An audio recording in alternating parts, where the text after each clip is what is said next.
My name is Csaba Szabo. I was born in Transylvania. I was studying in Romania and Hungary. As baseline, I'm an economist and I consider myself an entrepreneur. And in the past couple of years, I've been commuting between Central and Eastern Europe and Silicon Valley. I also studied at Singularity University, and I'm just starting an executive MBA at Stanford. As baseline, I'm an economist, and I was working in strategy. Over 4.5 years, I was doing strategy and management consulting, which literally means that I was helping large corporations, blue chip corporations, figure out what the future will bring for them and how they can adapt to this environment.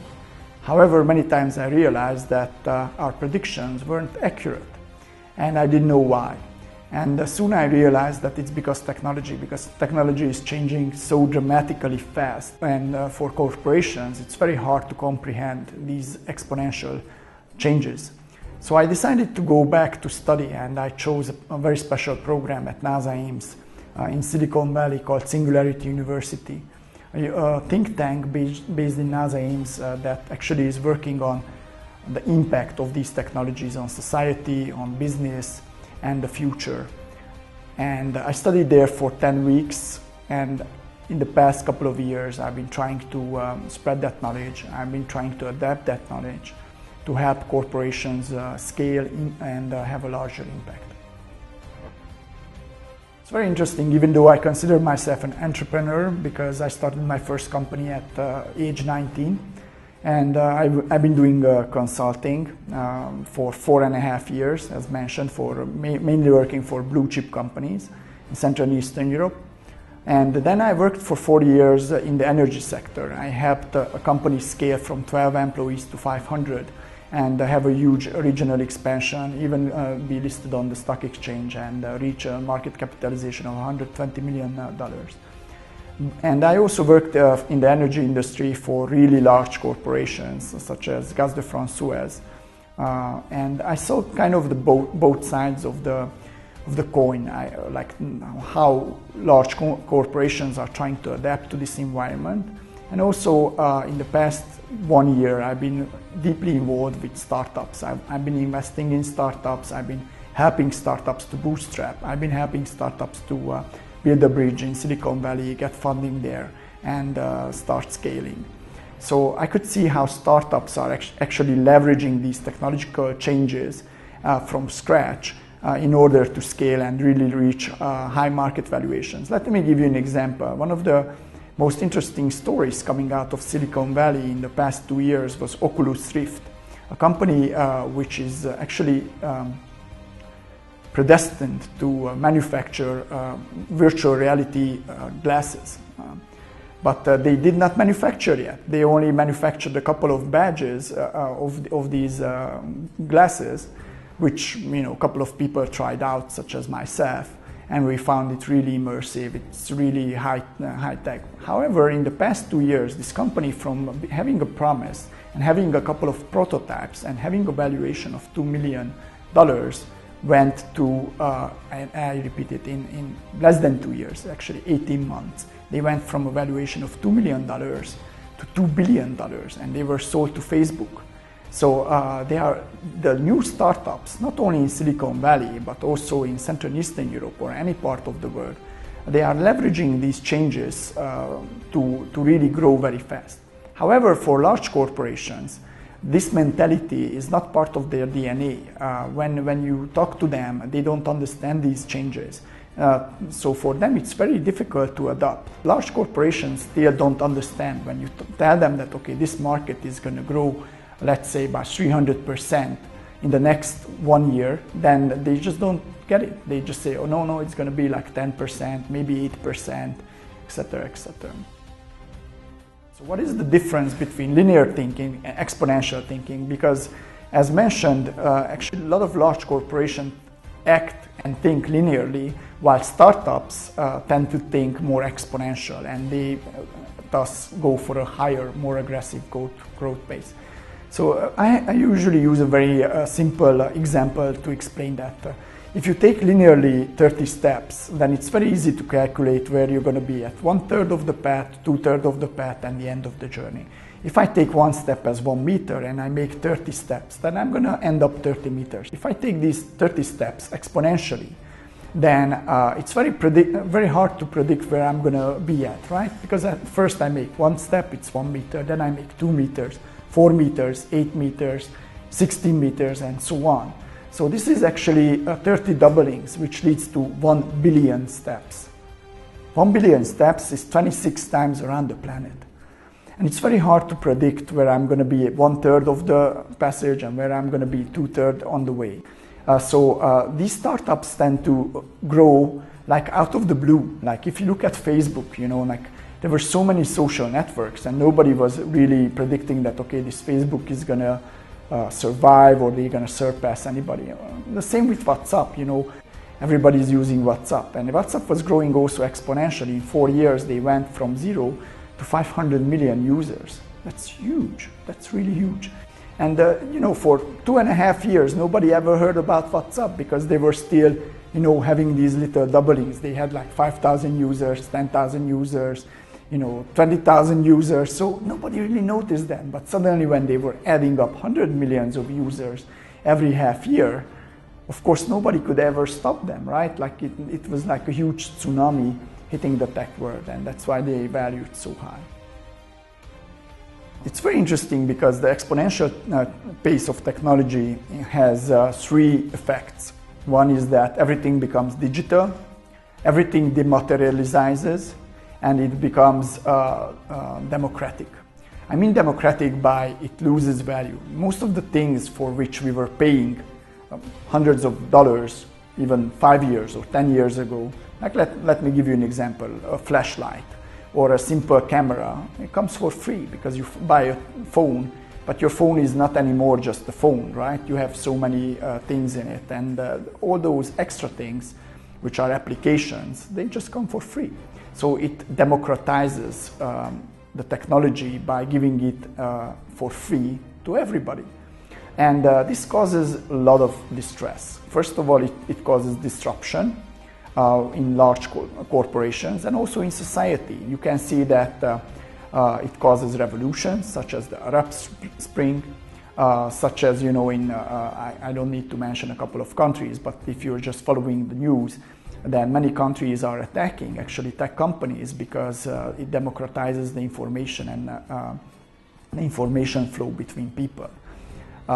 So it causes disruption. So many people are afraid that this disruption by, you know, swiping away jobs, having large corporations fail at the split of a second. So there are 2 things I'm actually afraid of happening regarding exponential technology. One is that people start to ignore it. They say, oh, this is not going to happen. You know, Facebook is just going to come and it's just going to pass by Bulgaria. Nobody's going to use it, right? Or WhatsApp. And that's not true. Technology is here. Everybody is using it. And it's part of our life, and it becomes part of our life extremely fast. So we cannot really ignore it. But people still tend to believe that they can ignore the pace of change, and they can not act upon it, not to learn about it.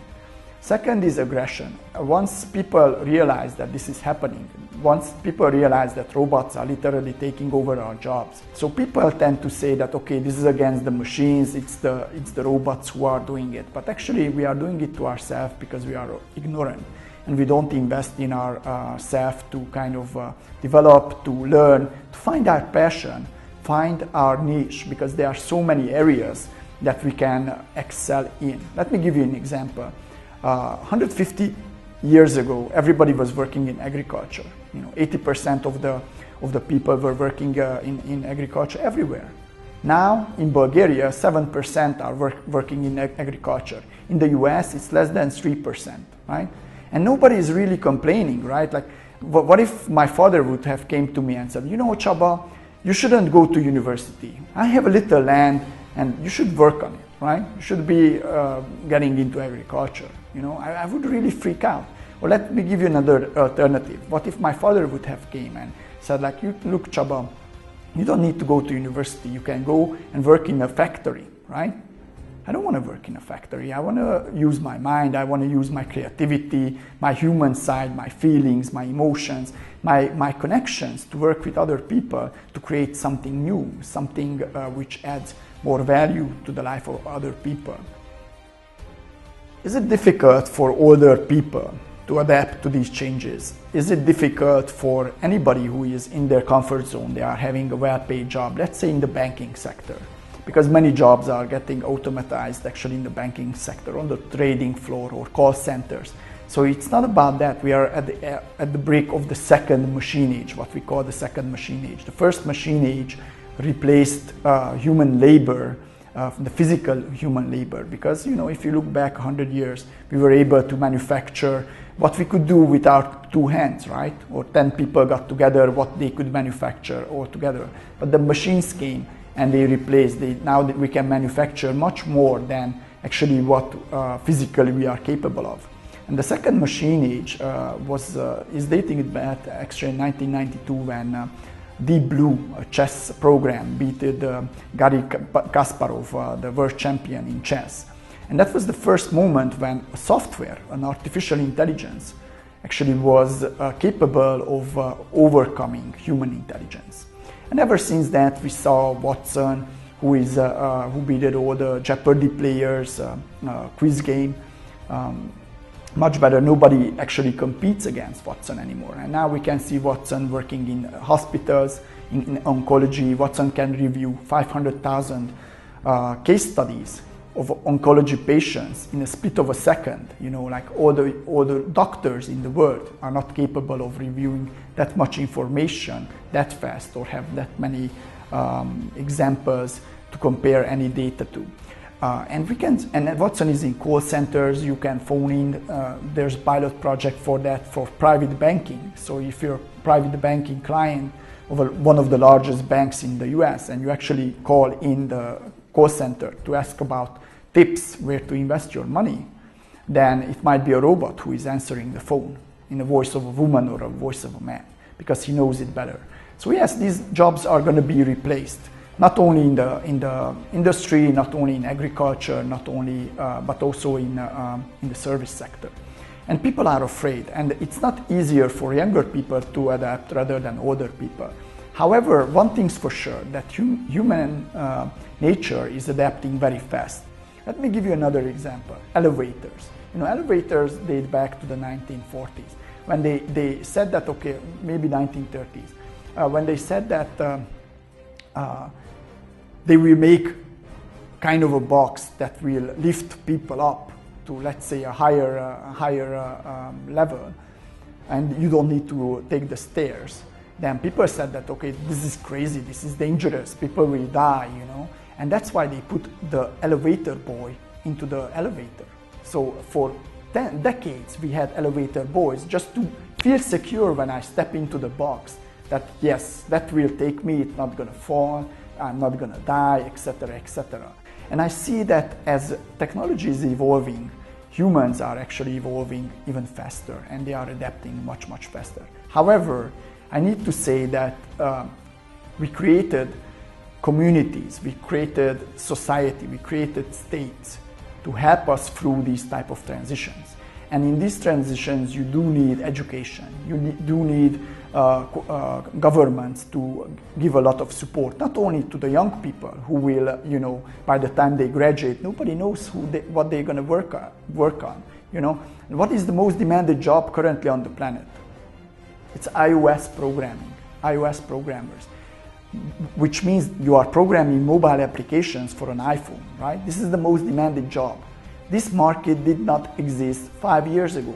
It didn't exist. Like somebody would have told me like 6 years ago or 10 years ago when I started my career that, Csaba, you should be an iOS programmer. I was like, what? That's science fiction. Nobody's gonna, on the phone, software's on the phone, like what kind of computing capacity do you need for that, right? And now there are 105 billion applications downloaded each and every year, right? So it's the most demanded job. Who knows what the next generation will be working on? Maybe it's going to be space stuff, nobody knows. What And of course, this reflects back to the currently employed people also. So you need to give them education, you need to give them time to adapt to these changes. One of the best practices I ever saw, I was in Denmark giving a lecture 1.5 months ago. And in Denmark, actually, if you want to take some time off and go back to university or go back to school, the state will pay you. So you literally can be a paid student to go back to enhance your knowledge and to be more competitive on the job market. I see a huge difference in Silicon Valley regarding how to implement and think about different type of crazy ideas, even like somebody like saying, oh, I'm going to be teleporting somebody from X to Z location, or levitation, I'm going to make gravity irrelevant, and they got funding. And you don't really see that anywhere else. Like not only here in Central and Eastern Europe, where people tend to be much more skeptical about everything, and we feel it on our daily life, but also if you go to Denmark or if you go to New York even, then people are more skeptical about new innovations and new technologies. However, I see the change in this also. And one of the reasons is that because people by nature know that for major breakthroughs, you need a lot of money. So, if you're talking about going to space, then it was kind of a privilege of states, right, to go to space, like US, Russia, now China, Japan. So it was like really huge, very wealthy states with a lot of ambition, burning a lot of money. If you think about pharmaceuticals, it was the privilege of large corporations, billion-dollar corporations, $100 billion of corporation, because there's so much research and development going into it, and trials and testing, and then you have a new method of curing and a new pharmaceutical drug. And the individual was totally kind of left alone, like incapable of anything. Like if you wanted to do something, you either went to work for the government or a huge government agency such as NASA, or you went to a huge research and development center at a large university with a lot of money, also coming from the state, or you went and you worked for multinationals. However, with the exponential development of technology, with Moore's law, we can see the doubling of computing power. We can see how everything is becoming cheaper and cheaper. The sensors, the robotics, the 3D printers, you can get, Sony PlayStation has actually more computing power than the smartest computer in 1996. And we use it to play video games at home, right? So technology and computing becomes cheaper and cheaper. Thus, it also empowers people. Now companies, not large companies, even small companies, even startups are able to go to space. You see Elon Musk's company, SpaceX. You can also hear about companies such as Moon Express sending, or Polyspace spending, planning to send robots on the moon, right? Which was the privilege of states, now can be done by a team and a group of small people, because actually the environment changed, and because technology is so cheap, it empowers people. And this will change the mentality. It didn't change it yet. In Silicon Valley, because people already did it and they got funding for it, they have the self-esteem. So they believe you. You go there, you say, I'm going to do this. Nobody's questioning you, like, are you capable of doing it? Can you do it? Etc. They will say, okay, I give you money, do the first milestone, and I give you more money, and I give you more money, because they know that it's doable. The rest of the world needs to catch up in mentality, especially in Central and Eastern Europe. If you meet somebody in Central and Eastern Europe and they're going to say like, oh, I'm going to develop a new drug, then everybody's going to say, oh, you're crazy, you cannot do that.